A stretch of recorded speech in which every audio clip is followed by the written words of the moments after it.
नमस्कार। नमस्कार। आज हम एक थोड़ी दुखद खबर पर बात करेंगे जो उत्तराखंड के चमोली जिले से आ रही है। जी। वहाँ थराली इलाके में हाल ही में आधी रात को बादल फटने से काफी तबाही हुई है। हाँ, ये खबर मैंने भी देखी।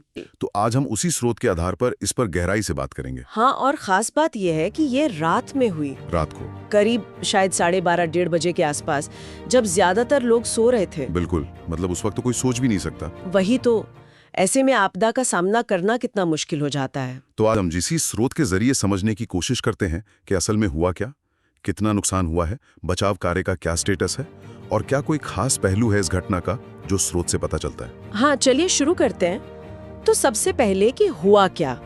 स्रोत बताता है कि चमोली जिले में ये जो थराली तहसील है, वहां और आसपास के इलाकों में रात में बादल फटा। अब बादल फटा मतलब बहुत तेज बारिश। हाँ, बहुत ही ज्यादा तेज बारिश, अतिवृष्टि जिसे कहते हैं, और इसका असर सीधा थराली बाजार पर पड़ा, बगल में जो तहसील का ऑफिस है उस परिसर पर, और फिर सवाड़ा गांव, चंपड़ो गांव, कोट द्वीप, राड़ी बगड़, कई सारे इलाके इसकी झपेट में आ गए। और जो बादल फटता है तो सिर्फ पानी तो नहीं आता होगा, स्रोत क्या कहता है? नहीं नहीं, बिल्कुल नहीं। यही तो खतरनाक बात है। बादल फटने से पहाड़ों से पानी के साथ साथ भारी मात्रा में मलबा, पत्थर, बोल्डर, सब कुछ। हाँ, सब कुछ एक साथ बड़ी तेजी से नीचे आता है। ये एक तरह का कीचड़ और पानी का सैलाब होता है, और ये अपने रास्ते में जो भी आता है उसे तबाह कर देता है। तो ये मलबा आया कहाँ से, मतलब एकदम से?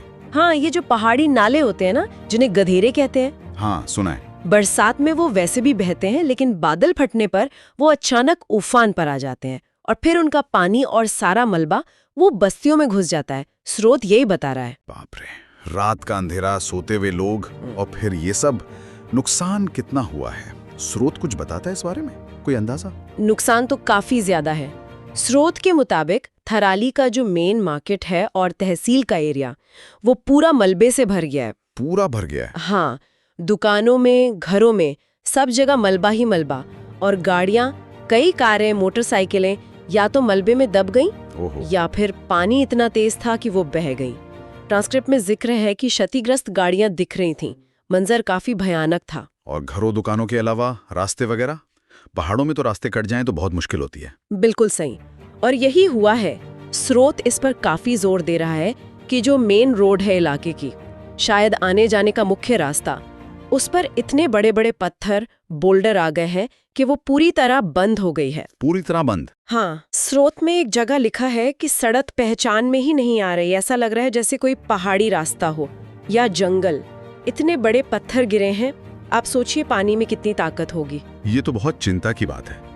इससे तो फिर बचाव के काम में भी दिक्कत आएगी। वही सबसे बड़ी दिक्कत है। इसके अलावा पेड़ वगैरह भी उखड़ने की खबर है, और हाँ, एक पुल का भी जिक्र है। पुल का क्या हुआ? बताया गया है कि पानी पुल के ऊपर से बह रहा था। पुल के ऊपर से? जी, ये दिखाता है कि पानी का लेवल और बहाव कितना ज्यादा और खतरनाक था। जब पानी पुल के स्ट्रक्चर के ऊपर चला जाए तो मतलब स्थिति बहुत गंभीर है।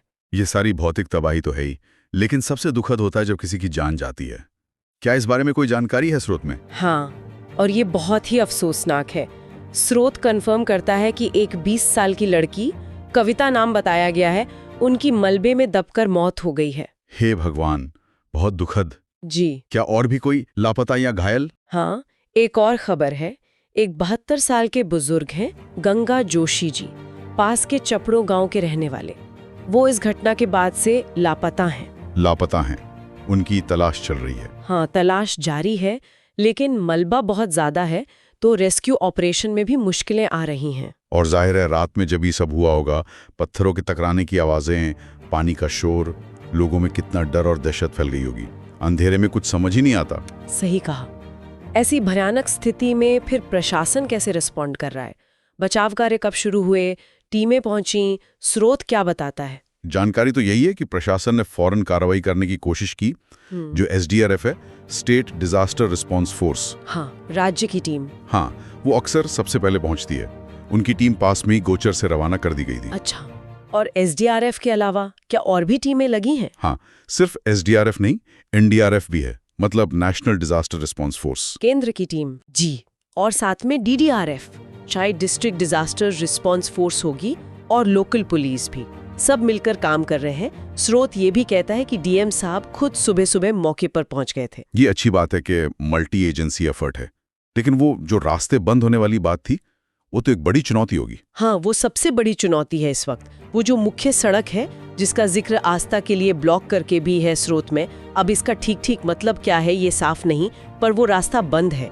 बड़े बड़े बोल्डर हैं, टन मलबा है, उसे हटाने में टाइम लगता है। तो मतलब बचाव दलों को, मशीनरी को, जरूरी सामान को घटनास्थल तक पहुंचने में मुश्किल हो रही होगी। बहुत ज्यादा मुश्किल।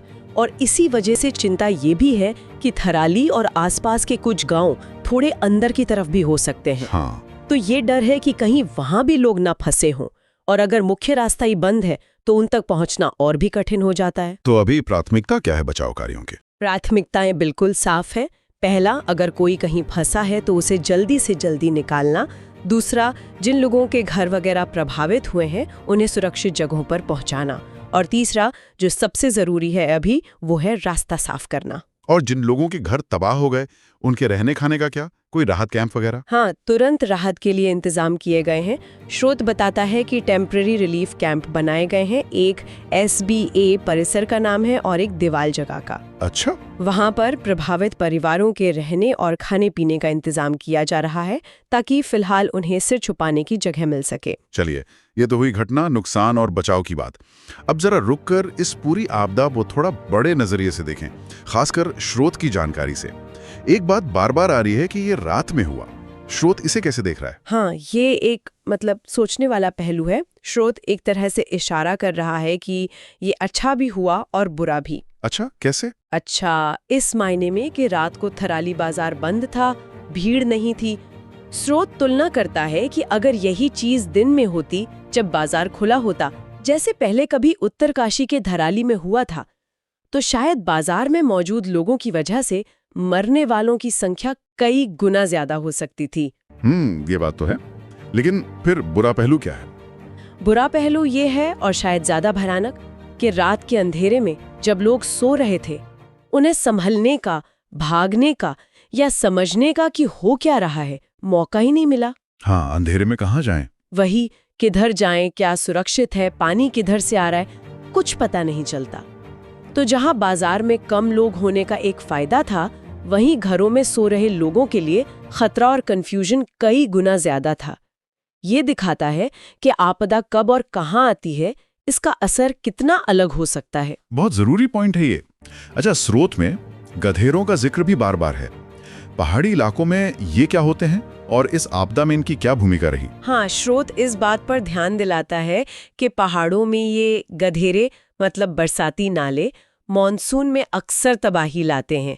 ये पानी निकलने के कुदरती रास्ते होते हैं। अच्छा। लेकिन जब बादल फटने जैसी बहुत ज्यादा बारिश होती है तो इनमें अचानक बहुत सारा पानी और मलबा आ जाता है। और थराली में भी यही हुआ। ये गधेरे एकदम से उफन पड़े और सारा पानी और मलबा किनारों को तोड़कर बस्तियों में ले आए।